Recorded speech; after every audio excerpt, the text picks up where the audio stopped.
नमस्कार, आप देख रहे हैं इंडिया टीवी। आपके साथ मैं हूं मीनाक्षी जोशी। 2024 का चुनाव है। क्या इस बार एनडीए वाकई 400 पार जाने वाली है? बीजेपी का नारा 370 का, क्या ये पूरा होने वाला है? बेहद खास मेहमान हमारे साथ इस मंच की शोभा बढ़ा रहे हैं। मुख्तार अब्बास नकवी इस वक्त मंच पर मौजूद है। बहुत बहुत स्वागत है सर आपका। नकवी साहब, आप तो शेरो शायरी में बड़े माहिर हैं, इसलिए मैं चाहूंगी कि आज जब हम इस चर्चा की शुरुआत कर रहे हैं तो आज बातचीत भी शुरुआत उसी अंदाज के साथ होनी चाहिए। मैं वो शेर पढ़ूंगी, वो तुकबंदी पढ़ूंगी जो राहुल गांधी आपकी पार्टी के लिए कर रहे हैं, फिर उसका जवाब आप अपने अंदाज में दीजिएगा। राहुल गांधी कह रहे हैं देश में बेरोजगारी और महंगाई का पीक है, और नरेंद्र मोदी कहते हैं सब कुछ ठीक है। देखिए, आपने शुरू कहा है कि शुरुआत जो है वो थोड़ा हल्के मूड में हो जाए, तो मैं उसका जवाब यही दूंगा कि वही हकदार है किनारों के जो बदल दे बहाव धारों के। तो नरेंद्र मोदी जी ने तमाम संकटों और कंटकों को पछाड़ते हुए जो धारा है उस धारा के बहाव को बदला है और देश को विकास और विश्वास के रास्ते पे खड़ा किया है। वो राहुल गांधी जी की समझ में नहीं आएगा। राहुल गांधी कहते हैं उनके पास, यानी मोदी जी के पास, बीजेपी के पास, उनके पास मुद्दों से भटकाने की नई नई तकनीक है, पर झूठ के कारोबार का अंत नजदीक है। देखिए, राहुल जी की जो चिंता है, जो दर्द है, उसको हम समझ सकते हैं।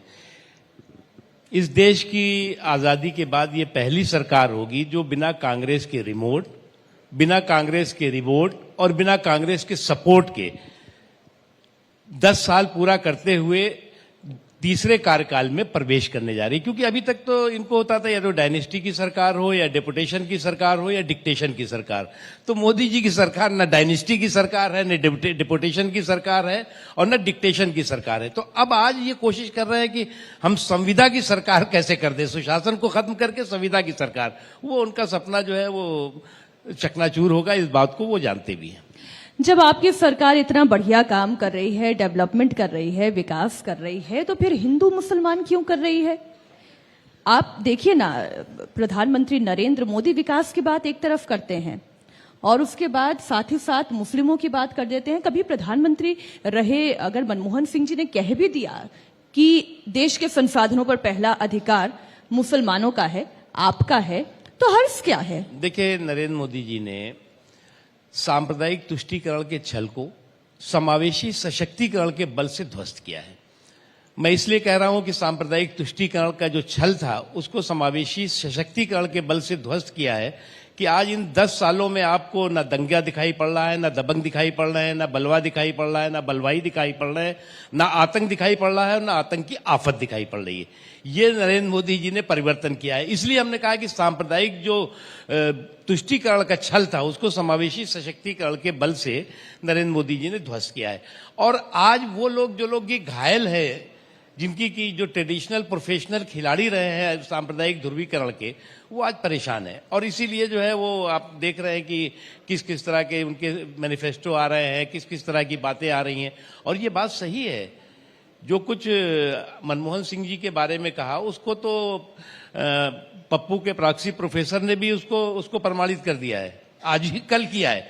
जो पप्पू के प्रॉक्सी प्रोफेसर हैं वो आप समझ सकती हैं। ये जो ना इशारा बहुत है। अब आप तो बीजेपी के प्रवक्ता हैं, तो आपको तो बोलना चाहिए ना, साफ साफ बोल दीजिए सैम पित्रोदा है। नहीं, सभी लोगों को मालूम है कि पप्पू के प्रॉक्सी प्रोफेसर कौन है।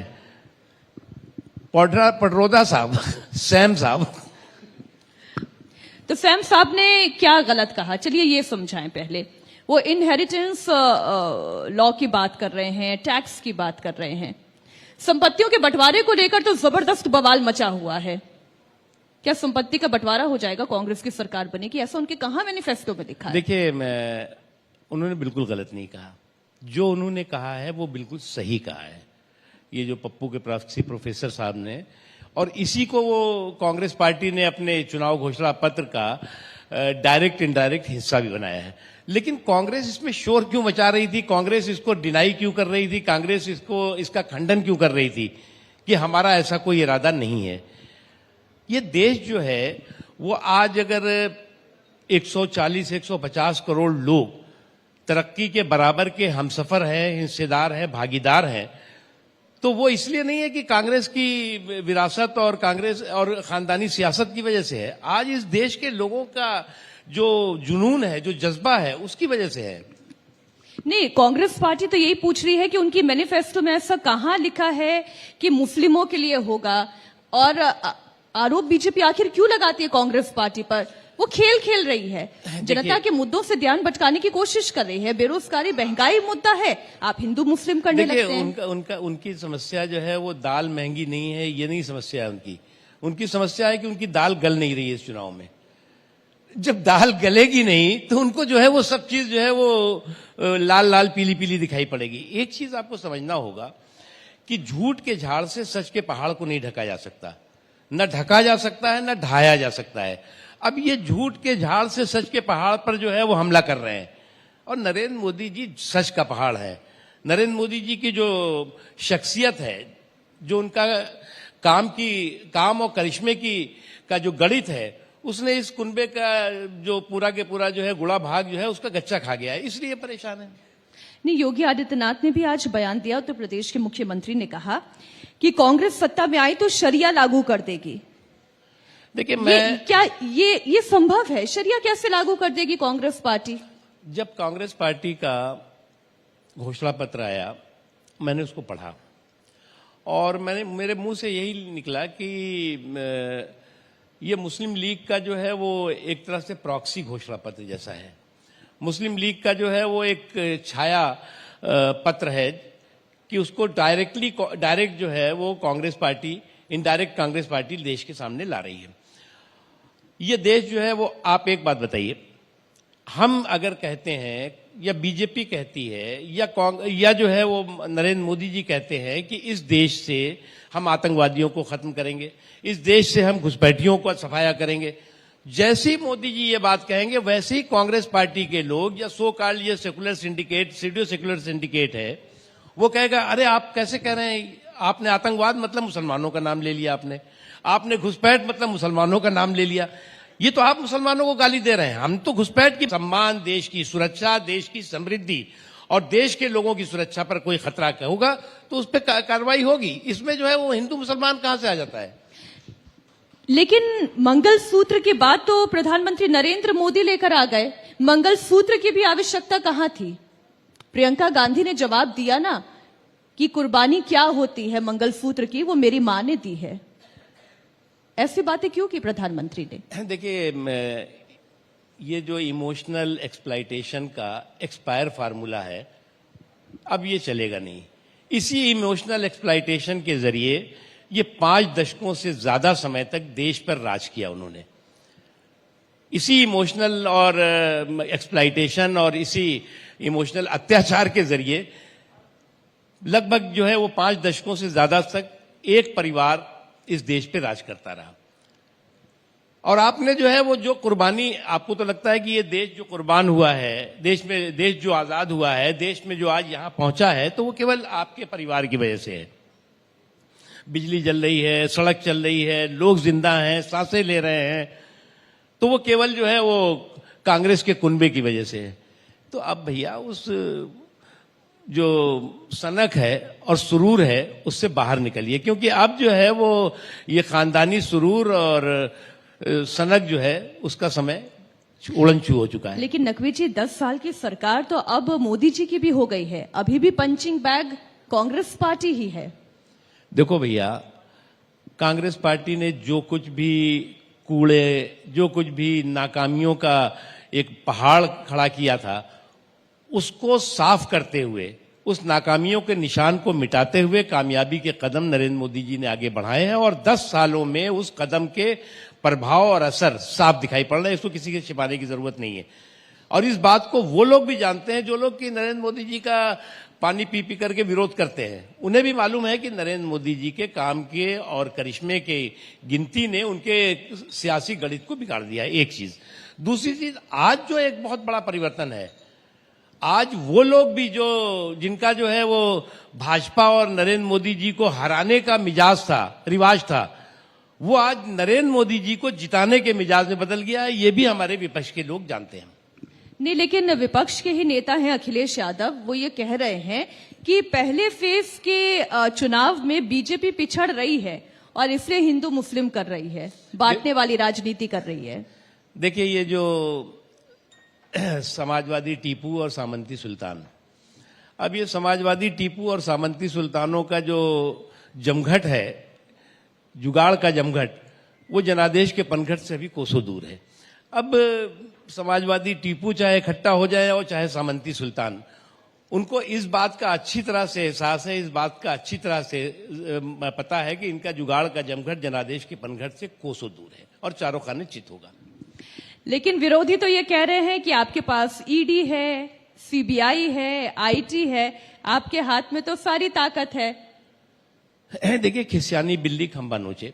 अब दिक्कत है कि इन्होंने पहले से ही जब भूमिका बनाना शुरू कर दिया है कि ये जो चुनाव होगा, इस चुनाव में जो है वो हम हारेंगे तो है ही, लेकिन जो हार रहे हैं उसको जनता हमें जो है नहीं हरा रही है, बल्कि हमें ईवीएम हरा रही है। फिर कहेंगे कभी हमें चुनाव आयोग हरा रहा है, कभी कहेंगे ईडी हरा रहा है, कभी कोई और हरा रहा है। तो अभी से चुनाव का जो रिजल्ट तो बाद में अभी आने वाला है 6 के बाद। नहीं, केजरीवाल जी तो अंदर है ना। लेकिन बताइए, दिल्ली में हम कॉन्क्लेव कर रहे हैं, दिल्ली के सीएम अपने तिहाड़ में है, अपने हार के हथौड़े की तैयारी शुरू कर रही है कि हार का हथौड़ा हम किसके ऊपर चलाएं। राहुल गांधी कह रहे हैं नरेंद्र मोदी ने देश में भ्रष्टाचार का स्कूल चला दिया है। वो क्या क्या कह रहे हैं, मैं आपको सामने रखती हूं, आप जवाब दीजिएगा। छापा डालकर चंदे की वसूली कैसे होती है, ये कोई बीजेपी से सीखे। देखिए, कांग्रेस हो या कांग्रेस का ये कुनबा हो, उसका कॉमन प्रोग्राम क्या है, कॉमन कार्यक्रम क्या है? कट, कमीशन, करप्शन और कम्युनलिज्म। अब जिस कुनबे का कॉमन कार्यक्रम हो कट, कमीशन, करप्शन और कम्युनलिज्म, और जब इस कार्यक्रम पर ग्रहण लग गया हो, ये कार्यक्रम जो है वो छूमंतर हो गया हो, और एक तरफ जो है इस तरह के इनके जो कार्यक्रम थे कट, कमीशन, करप्शन और कम्युनलिज्म का, वो छूमंतर हुआ है, वहीं दूसरी तरफ जो है वो जनता जो है वो गायब हो चुकी है। आज जो है इस पूरे के पूरे चुनाव में एक चीज मैं देख रहा हूं कि इन चुनावों में इस विपक्षी कुनबा है, उसके रणबांकुरों से ज्यादा रणछोड़ बहादुरों की संख्या दिखाई पड़ती है। अब इस रणबांकुर अगर चुनाव में ना हो, रणछोड़ बहादुर दिखाई पड़े कि एक, और उनकी पार्टी के जो टिकट की खिड़की है, रणछोड़ किसे किसे कह रहे हैं ये देख लीजिए आप, उसमें गिनती गिन लीजिए आप। तो उनके जो टिकट की खिड़की है उसमें अगर आप देखेंगे तो टिकट लेने वालों से ज्यादा टिकट वापस करने वालों की भीड़ दिखाई पड़ेगी। जब फिल्म कभी कभी फ्लॉप हो जाती थी ना, हम लोग स्कूल से जो है वो बंक करके जाते थे देखने, और पता लगा कि ये टिकट ले लेते थे तो पता लगता बेकार फिल्म में कोई आगे बता देता था, तो वापस करने की लंबी लाइन दिखाई पड़ती थी लेने वालों से ज्यादा। इनकी हाल ये है। इसीलिए मैंने कहा कि इस चुनावी रण में रणबांकुरों से ज्यादा रणछोड़ बहादुरों की संख्या दिखाई पड़ रही विपक्ष की। अच्छा, नकवी साहब जब बोल रहे हैं तो उनके हाथों पर आपको वो चिन्ह भी दिखाई देगा, वो निशान दिखाई देगा, वोट करके आप भी आए हैं ना, रामपुर में आपने वोट डाला। सभी लोगों को वोट करना चाहिए।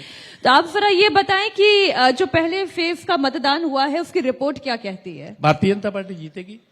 भारतीय जनता पार्टी, देखिए कई लोगों को ये बड़ी गलतफहमी है कि साहब वोट जो है वो थोड़ा सा वहां कम पड़ गया, थोड़ा वहां ज्यादा पड़ गया।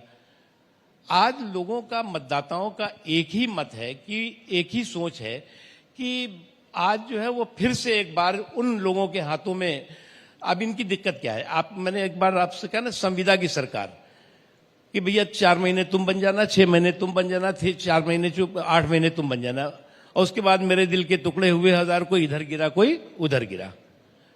इनकी स्थिति ये है, और ये जो स्थिति इनकी है, उस स्थिति का नतीजा ये है कि आज ये देश इस बात को देख चुका है, झेल चुका है कि कांग्रेस पार्टी ने कितनी बेदर्दी और बेशर्मी के साथ जो गठबंधन की इसकी सरकारें थी, इनके साथ या सहयोग से सरकारें थी, उसको गिराया है। नरेंद्र मोदी जी ने 2014 अकेले बीजेपी को बहुमत मिला था, 2019 अकेले बीजेपी को बहुमत मिला था, लेकिन वो सरकार जो बनाई और सरकार जो चलाई, वो जो भी गठबंधन के साथी हमारे साथ रहे उनको लेकर के चलकर चलाई। और अभी भी हम जब बात कर रहे हैं 400 पार की, तो हम अपने गठबंधन के साथियों को लेकर चल रहे हैं, कह रहे हैं। लेकिन आज तो इनकी स्थिति की सांप सीढ़ी का खेल खेल रहे हैं। कहीं का ईंट कहीं का रोड़ा, लेकिन सांप सीढ़ी के खेल खेलने से काम नहीं चलता। नहीं, लेकिन देखिए पब्लिक परसेप्शन ये है, जो जनरल परसेप्शन है कि बीजेपी को मुस्लिम वोट की जरूरत नहीं है, वो बहुसंख्यकों के लिए राजनीति करती है। देखिए एक बताइए आप, इन 10 सालों में नरेंद्र मोदी जी ने सामाजिक, आर्थिक, शैक्षणिक, मैं बहुत लंबी लिस्ट दे सकता हूं आपको, लेकिन मैं इंडिया टीवी पे कई बार इस बात को मैंने बताया भी है, सामाजिक, आर्थिक, शैक्षणिक जो सशक्तिकरण है, जो इंपावरमेंट है, सोशो इकोनॉमिक और एजुकेशनल इंपावरमेंट, उसमें किसी के साथ भेदभाव किया है क्या? जब नरेंद्र मोदी जी ने काम में कोई कमी नहीं की तो उनके साथ वोट में कंजूसी कोई क्यों करेगा? ये बात समझने की जरूरत है। अब हम चर्चा को थोड़ा आगे बढ़ाते हैं और ये जो हमारा सेगमेंट है, जो हमारे दर्शक हैं अब तो समझ ही गए हैं, रैपिड फायर राउंड है। क्वेश्चंस आते जाएंगे, आंसर भी उतने ही त्वरित होने चाहिए, रैपिड होने चाहिए। और पहला सवाल आपके सामने, मुख्तार अब्बास नकवी, आप मौजूदा पॉलिटिक्स में खुद को अगले चरण में कहां देखना चाहते हैं? जहां है वहीं देखना चाहते हैं। मतलब आप अगर सरकार बनी तो अपने आप को कैबिनेट में देखना चाहते हैं? देखिए, मैं मानता हूं कि मैं अटल जी की सरकार में भी, मोदी जी की भी सरकार में, पार्टी का जनरल सेक्रेटरी भी, पार्टी के सभी पदों पे, इसलिए पार्टी जिस जिम्मेदारी को देगी, अभी मैं चुनाव के प्रबंधन का काम देख रहा हूं। मुस्लिमों के बीजेपी पर भरोसा ना करने का ऐसा आरोप क्यों लगता है? देखिए, ये आरोप हम तो लगाते नहीं, ये बात सही है कि इस देश के मुसलमानों के दिलो दिमाग में कांग्रेस पार्टी हो या कांग्रेस के और जो कुनबे के लोग हैं, उन्होंने एक जहर भरा है और वो जहर जो है वो धीरे धीरे पिघल रहा है। लेकिन अभी मैं मानता नहीं हूं कि अभी भी जो है वो कुछ न कुछ कंफ्यूजन और कंट्राडिक्शन है, वो ठीक होगा। मुस्लिमों को और नजदीक लाने के लिए बीजेपी को क्या करना चाहिए? हम तो 4 कदम आगे चल रहे हैं, हमारी अपेक्षा है कि वो भी 2 कदम आगे चलें। किसकी रणनीति बीजेपी की जीत की स्क्रिप्ट लिखती है, मोदी या शाह? देखिए, कुछ लोग हैं जो वक्त के सांचे में ढल गए, कुछ लोग हैं जो वक्त के सांचे बदल गए। तो नरेंद्र मोदी जी ने वक्त के सांचे को बदल दिया है, वक्त के ढांचे को बदला है, और वो जो दकियानूसी सोच थी, उस सोच से बाहर निकल करके देश को विकास विश्वास के रास्ते पे खड़ा किया है, और इसमें पूरे पार्टी का और सभी का योगदान है नरेंद्र मोदी जी के नेतृत्व में। मोदी, ठीक है, नरेंद्र मोदी। बीजेपी शासित राज्यों में बेस्ट सीएम कौन है आपकी नजर में? देखिए, आज की तारीख में नरेंद्र मोदी जी के नेतृत्व में, भारतीय जनता पार्टी के नेतृत्व में जितने भी हमारे भाजपा शासित राज्य हैं, वो बेहतरीन काम कर रहे हैं। इसलिए किसी का भी आकलन करना एक दूसरे के साथ नाइंसाफी होगी। इतनी बातें आपने जमा खर्च किया, आप बता सकते हैं एक नाम तो? हमने कहा ना कि किसी को हम कोई तो नंबर 1 होगा।